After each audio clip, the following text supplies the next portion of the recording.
there was a headline that was kind of circulating and surfacing around where LeBron basically said that he doesn't have a relationship with Kareem Abdul Jabbar. This is a season in which LeBron James will set the new scoring. Yeah, here's part of the statement put out by Kareem on social media. It said, quote, "On occasion, I have chided LeBron, but I did so in the spirit of a loving older brother offering guidance, whether wanted or not." If you had any thoughts on coming up on Kareem Abdul Jabbar's scoring record? Voiced his disappointment in LeBron James several times already this season. And his response was, no thoughts and no relationship. But Kareem went beyond the court and said some things about LeBron. Here it is. LeBron has a relationship. Everybody says LeBron is too friendly. He tries to be buddy-buddy with everybody. I'm not going to be on LeBron's case, like dragging him down. I just want him to, think about what he's doing sometimes. His response was, no thought and no relationship. No thoughts and no relationship. People don't talk about the number two. No. People don't talk about the number two score. He expects LeBron James to live up to a standard, I think, that Kareem has in mind. And guys, to me, by and large, LeBron has. Nobody cares about number two. It's number one. How do you think he will handle it? Well, I don't think well. We don't need to tell LeBron what to do. We just got to get him to think. Obviously, people I'm not in the business of going against Cap. trying to give LeBron kind of constructive criticism in the vein of a big brother. LeBron is not friendly. How can he not be friends with Kareem?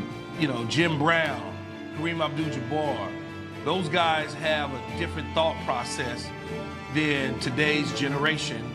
So, LeBron James can reach out to anybody he wants. Kobe had a great relationship with Kareem, but it's a bit different. Kobe's was a Laker for life, right? And Magic, too. LeBron respects Laker history.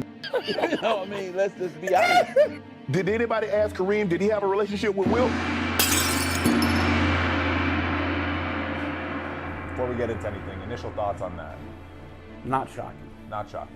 Okay. No. I think it's important that we kind of go back because there's a similar story that kind of plays into this. So tell me a little bit about Wilt and Kareem and their relationship. Yeah, so Kareem was really the irony of the whole thing is he was kind of the original LeBron. Mm-hmm. Kareem was getting followed since high school. He was like 7 when he was a freshman. So people had been talking about this phenom, Lou Alcindor, his name was then, for years. And in the meantime, while Kareem's going through college, high school, college, Wilt is getting killed over and over again. I think he lost 7 of 8 tries against Bill Russell. Russell won 11 world championships. He was on a team that won a great many games and was given all the accolades that possible to give. But today, I'm not so sure that he is a very happy man. That was the real rivalry, Russell and Chamberlain.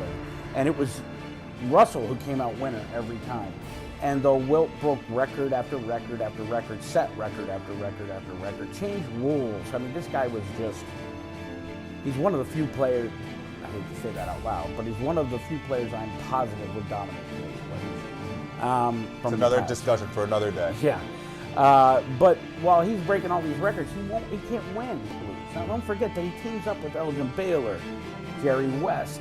He goes to the Lakers, the Celtics' arch rival. Right. And he loses there, too, to a much less talented Celtics team. Yeah. So when Russell retires, Wilt is like, okay, I could finally get mine. Right, this rainy cloud is away from me, it's gone from me. And right around the same time, I think it was that year or the year after, Lou Alcindor, the most celebrated rookie of that generation, comes out of the draft, picked number 1 by Milwaukee, joins Oscar Robertson, and they're now the team to beat in the West. From UCLA, this is his first professional basketball game, and the whole country has waited for it. And Wilt and Kareem, it was like the clash of the Titans. They met a couple times in the Western Conference Finals. The first time, Wilt lost, which it left the same sour taste in his mouth or in the mouth of the talking heads to be able to say, Wilt can't win even when Russell retires. Yep. So now you got Lou Alcindor, I think right around 72 or 73, he changes his name to Kareem Abdul Jabbar. Wilt eventually retires, having won 2 titles, one with the Lakers, one with the Sixers. His contemporary, his biggest rival, Russell, won 11. By this point, Kareem had already won 1, and I think it was in his rookie seasons.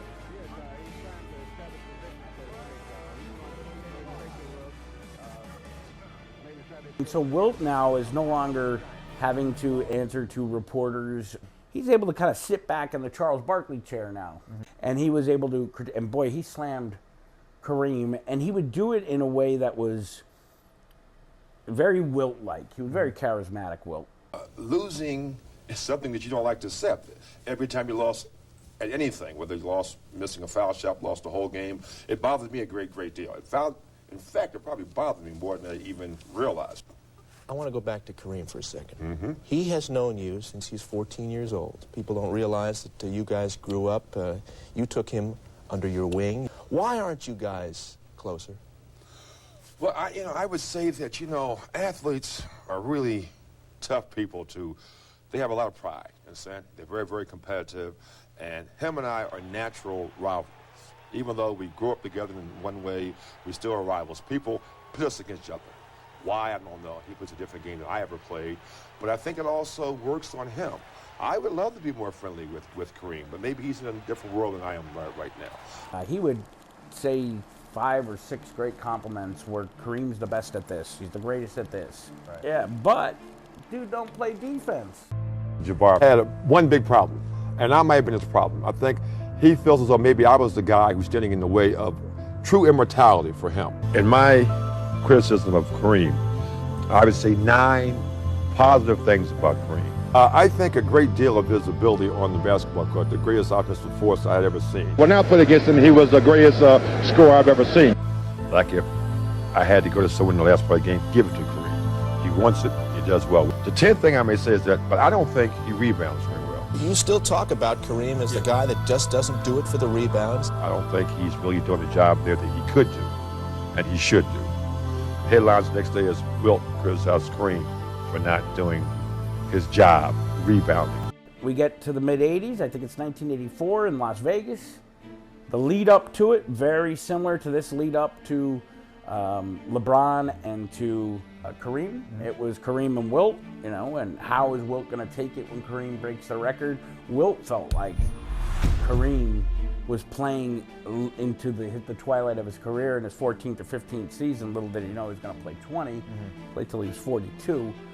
Or Wilt was like, he's only really playing so that way he can take the record. Yeah. He's padding stats. And this is the ultimate stat patter. I don't believe Wilt was, but the ultimate stat patter, picking on a guy who had already won more titles. So I think that it was in Las Vegas where Kareem actually broke the record.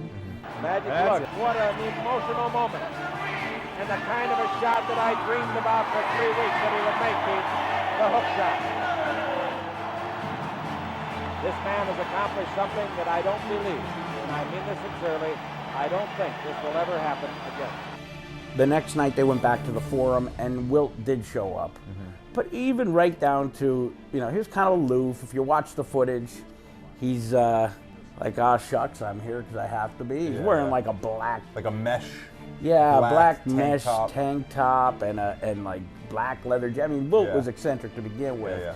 But most people would dress up. Not Wilt. He was like, I ain't dressing for this shit. And that was the end of that. And from there, it only got worse as Wilt started writing more and more books. We know the infamous 20,000. I was going to ask you, how do you talk shit? You had to manipulate the media. Yeah. So post-game, they'd be playing against each other in the early 70s. After the game, they'd be like, sure on talking trash. Like Wilt would say, yeah, you had a good game, but look at him, rebound. The dude can't block a shot.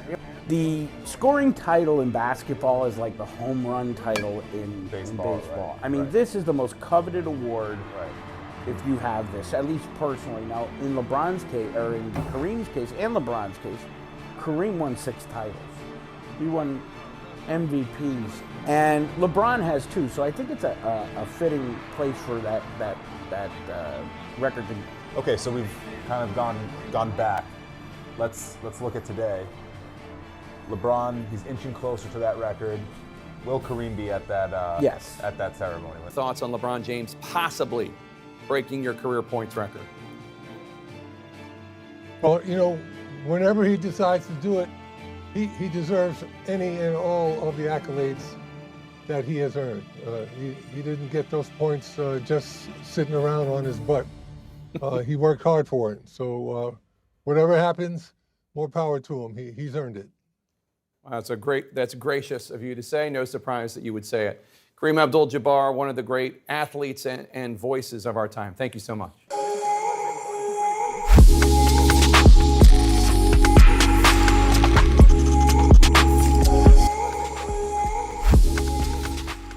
It seems to me that there's like almost like a scorned girlfriend type of feeling between Kareem giving it to LeBron.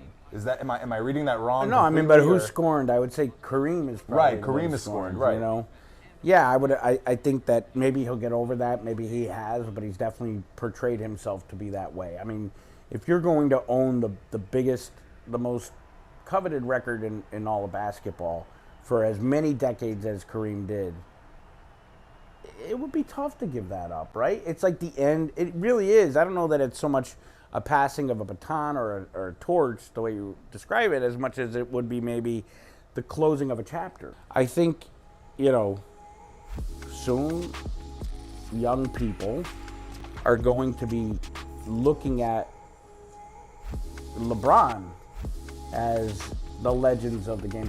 That's it for us. Thanks for watching. Leave a like, comment, subscribe. Hit the bell. CLNS History is powered by FanDuel, the exclusive wagering partner of the CLNS Media Network. Sign up at FanDuel.com/Boston. New customers get a no-sweat first bet up to $1,000. That's bonus bets bad if your first bet doesn't win.